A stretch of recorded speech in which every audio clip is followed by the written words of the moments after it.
पहले तो ये बताइएगा कि आज चूँकि 30 जून है और आखिरी दिन है स्पेन की, कल जो है इस वक्त इमिग्रेशन बंद हो चुकी होगी, तो ये बताइएगा कि कितने अरसे के लिए स्पेन ने अपनी माइग्रेशन खोली, जो वहाँ पर उन्होंने गैर कानूनी तारकीन वतन को रिहायशी परमिट देने थे ताकि वो काम भी कर सकें, टैक्स नेट में भी आएँ, उसकी ड्यूरेशन क्या थी, उसकी एप्लीकेशन क्या है और इसका मकसद क्या, स्पेन की हुकूमत क्या चाहती है कि वो जो गैर कानूनी तारकीन वतन हैं उनको एक हद तक या इससे डबल, किस तरह से ये सारे मामला को देख रहे हैं?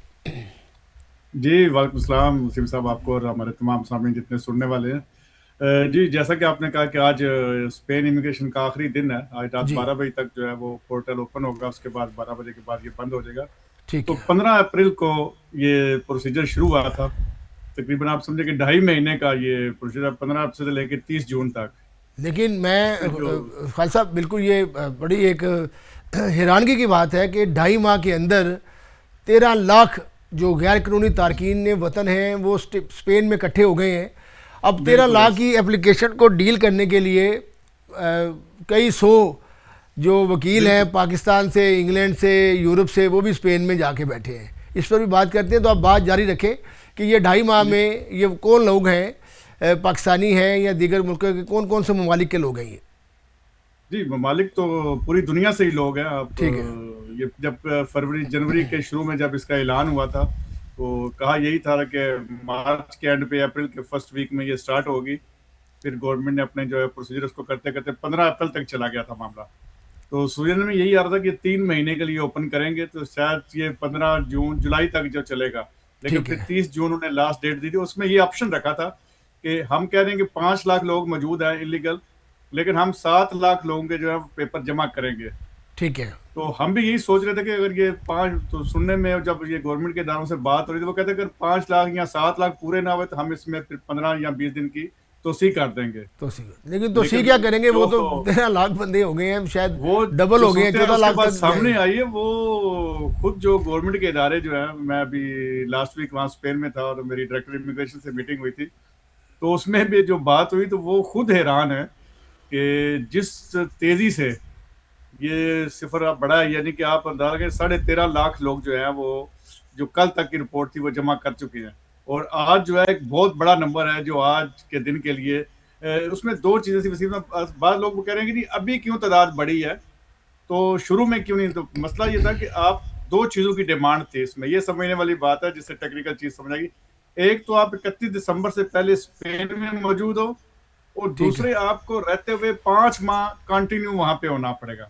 ठीक है। तो उसलिए वो दरखास्तें शुरू में इसलिए जमा नहीं हुई। बहुत से ऐसे लोग हैं जो दिसंबर के आखिरी वीक में आए हैं, दिसंबर से 1 महीना पहले आए हैं, तो उनको जब 5-5 महीने पूरे होते हैं तो फिर उसके बाद वो जो प्रोसीजर है वो हर बंदा अपना कर सकता था। ठीक अब है। जो बंदा 31 दिसंबर को आया तो ज़ाहिर है उसने अब इसी महीने में जमा कराने हैं। तो सही बात इसलिए है। ये उस डेट के हिसाब से ये लोग जमा कराते रहे हैं। और बहुत सारे लोग हैं जिनको अब 5 महीने या अभी पूरे हुए हैं इन्हीं 10-15 दिनों में। तो वकीलों के पास भी रश है, फिर हाँ, उसकी ये भी रिक्वायरमेंट बात है। सही है तो आपकी इसलिए कि ये अगर आखिरी दिन तक जो ना, जनवरी में आए हैं, मेरी जनवरी, जो फरवरी, वकील से मार्च, बात हुई तो अप्रैल कह रहे जी कि आज रात तक ये सिस्टम चलेगा। तो चलेगा, आज तो रात ये तक लोग जो है अभी फाइलें कंप्लीट करके ला रहे हैं। मुमकिन तौर पर दरखास्तें जो हैं वो 14 लाख से ऊपर जाएंगी। अब बिल्कुल 14 लाख से ऊपर, ये यकीनन 15 ये लाख तक ये पहुंचने का इम्कान है। 15 लाख तक पहुंचने का इम्कान है। और ये यहाँ पर ये बात ना की जाए तो ये भी कि अब स्पेन को लेने के देने पड़ गए हैं। उन्होंने तो 5 लाख और 6-7 लाख लोगों की बात की थी, ये तो 15 लाख लोग जो हैं सिर्फ स्पेन के अंदर जो है वो बिल्कुल गैर कानूनी तारकीन वतन हैं। अभी तो बाहर यूके में आप देखें, यहाँ पर हज़ारों हैं, फिर यूरोप में हैं। तो यकीनन उनकी हुकूमत जो है वो हिल कर रह गई होगी कि किस तरह ये बिल्कुल ऐसी 1.5 मिलियन लोग जो हैं गैर कानूनी तौर पर स्पेन में घूमते फिर रहे हैं, और ये किस तरह से आए हैं, ये भी एक बहुत बड़ा सवालिया निशान है। पहले तो नहीं, गवर्नमेंट को जी। इस चीज का तो एहसास हो गया कि ये जो 1.5 मिलियन इधर आ गए हैं, ये लोग सिर्फ स्पेन के अंदर मौजूद नहीं थे।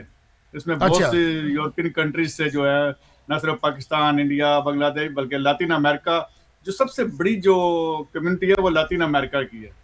वो जब शुरू में कह रहे थे 7 लाख, तो उसमें से 6 लाख तो सिर्फ लातिन अमेरिका के गिने जा रहे थे। तो अच्छा। अब 13 लाख में से जो है वो 10 लाख से ऊपर सिर्फ लातिन अमेरिका के लोग हैं। जो भी फिगर जो है वो अब 30 के बाद आएंगे।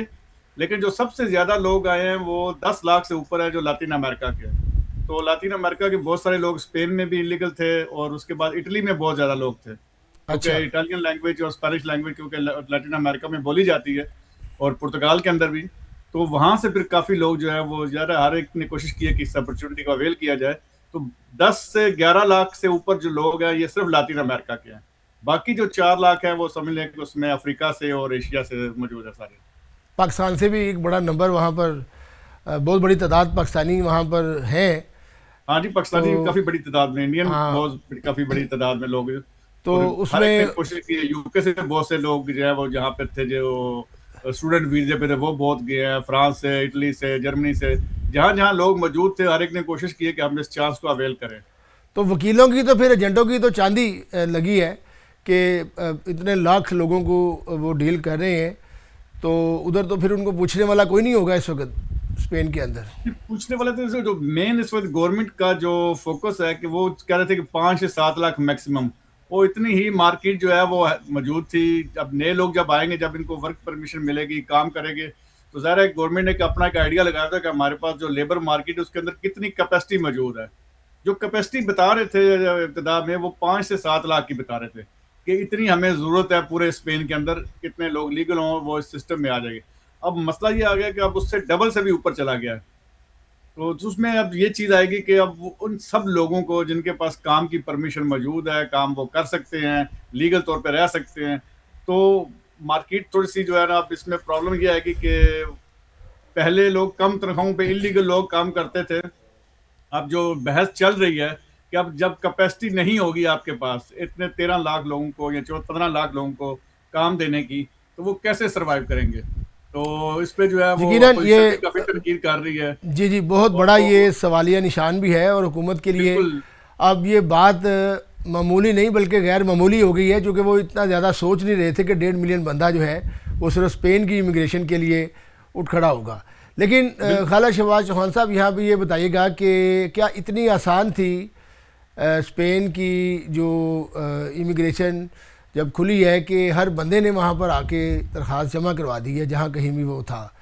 लेकिन अब यहाँ पर सवाल ये पैदा होता है कि उसका जो आप कह रहे हैं कि एक तो उसको दिसंबर से पहले 5 माह एटलीस्ट उसके होने चाहिए थे, 31 दिसंबर से पहले वो इस मुल्क में मौजूद हो, एक तो ये बात है। और उसके बाद क्या डॉक्यूमेंटेशन की कोई रिक्वायरमेंट थी इसके ऊपर? अब एक बंदा जो है वो लेट से के 31 दिसंबर को ही आता है और वो आके अप्लाई कर देता है, तो फिर डॉक्यूमेंटेशन की क्या वहाँ पर रिक्वायरमेंट थी?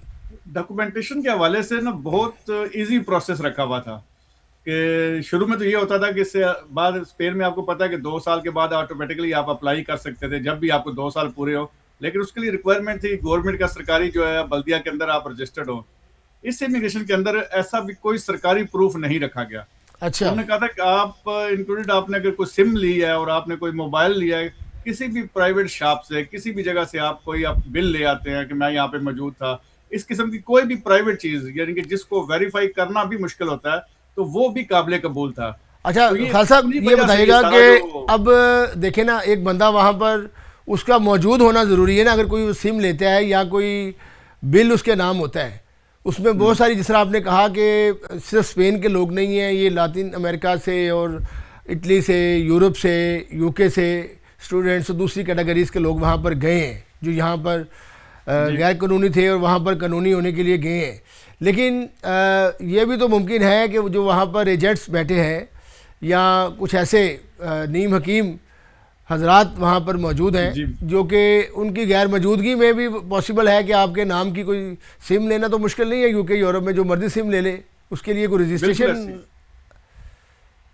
नहीं। ये एक किस्म का समझ लेंगे प्राइवेट चीज है ना। अगर आप वहाँ पे यूके के और यूरोप में अंदर मसला है, वहाँ पे आपने सिम लेके उसको रजिस्टर्ड करना है, लेकिन वो मुश्किल कोई नहीं है। आपका पासवर्ड चाहिए और आपकी पासवर्ड की कॉपी हो, उससे आप रजिस्टर कर सकते हैं। आपने पासवर्ड नंबर डालना है। हाँ, कहीं भी दुनिया में कहीं भी बैठा है वो तो आप रजिस्टर कर सकते हैं उस बंदे रजिस्टर कर सकता है, कोई उसमें कोई ऐसी बात नहीं वो। लेकिन क्योंकि अगर वो उस मुल्क में नहीं है तो फिर गैर कानूनी है कि वो वहाँ पर मौजूद नहीं है। ये भी होगा कि एक बंदा कहीं बैठा है, उसने कहा जी मेरी आप अप्लाई कर दें, अगर मेरी बारी आ गई तो मैं फिर स्पेन में आ जाऊँगा और कागज़ वहाँ से ले लूँगा आके। ये तो फिर सारा सिस्टम चलता रहता है। ये ऐसे ही हुआ है, बहुत सारे केसेस में ऐसे हुआ है। तो देखिए अब इसको चेक एंड बैलेंस, ये अगर जाती ना 7 लाख तक पहुंच जाती तादाद, उसमें फिर बहुत सारे ऐसे केसेस निकल जाने थे, बंदा वहां पे नहीं है और हो गया और निकल गया। अब प्रॉब्लम ये आएगी कि अब डबल से ऊपर चले गए। अब कुछ ना कुछ तो चेक एंड बैलेंस इनको गवर्नमेंट जो है वो इसको करेगी। अब आज के बाद जो है वो कल से पता चलेगा उसके अंदर क्या तब्दीलियां लाते हैं, किस तरीके से इसको करते हैं, क्योंकि अभी तक तो काम की परमिशन जो है वो सबको दे रहे हैं। जिन लोगों की बारी आ रही है उनको काम करने का इजाज़त दे रहे हैं आर्जी तौर पर कि आप काम स्टार्ट करें, आप सोशल सिक्योरिटी पे करें और काम स्टार्ट कर दें। लेकिन प्रॉब्लम ये है कि 14 से 15 लाख लोगों को सिर्फ काम की इजाज़त दे देना, उस पे सोशल सिक्योरिटी पे कितना वजन पड़ेगा, फिर पुलिस पे कितना उसका वजन पड़ेगा, उसको सबके फिंगर लेने, सबके कार्ड बनाने, तो मेरे ख्याल में ये सिस्टम प्रीपेड नहीं है। यानी कि जो स्पेन का जो ऑलरेडी जो सिस्टम चल रहा है, वो जो लोग वहाँ पे मौजूद है उनके लिए प्रीपेड नहीं है। इस वक्त भी अगर आपको किसी कार्ड के लिए आपने फिंगर देने हैं तो आपको अपॉइंटमेंट 4-4, 5-5 महीने की मिल रही है अभी से, जो यानी कि जो अप्रूव हो रहे हैं, जो नॉर्मल लोग मौजूद हैं। तो ठीक है। आप अंदाजा लगाएं कि 15 लाख इन लोगों को उसमें ऐड करेंगे तो उसके जो सिस्टम है, हम तो जो मुख्तलिफ तंजीमात काम कर रही हैं वो हमारा गवर्नमेंट के साथ यही कंसर्न है कि ये किस तरीके से करेंगे और इसका समझ उनको भी नहीं आ रही। दूसरी अच्छा, चीज ये होती है जी स्पेन के अंदर कि जी, आपने अपना एड्रेस रजिस्टर्ड कराना है, आपने कहीं ना कहीं अपना डोमिसाइल देना है। अब इतनी जगह ही नहीं है, गुंजाइश ही नहीं है कि आप 15 लाख लोग जो है वो अपनी डोमिसाइल दे सकें, बना सकें। फिर दूसरा जो गैर मुल्की लोग होते हैं, चाहे वो किसी भी कंट्री से है, हर एक की कोशिश होती है बड़े शहर में जाना, क्योंकि बड़े शहर के अंदर हर एक का लिंक, हर एक का वास्ता, हर एक के जानने वाला, या वहाँ पे मेट्रो सिस्टम, बस सिस्टम, आपके पास लाइसेंस नहीं है, आप इजीली मूव कर सकते हैं। अब जब आपको ज़रूरत होगी इस बड़े शहरों से बाहर जाने की, तो नए लोगों के लिए तो ये एक और बड़ी प्रॉब्लम है, खासकर जो गैर लातिनो लोग हैं, जो हमारे कंट्री जिनको ज़बान भी नहीं आती, तो वहाँ पे जाना उनके लिए मुश्किल है, वहाँ पे रहना उनके लिए मुश्किल है।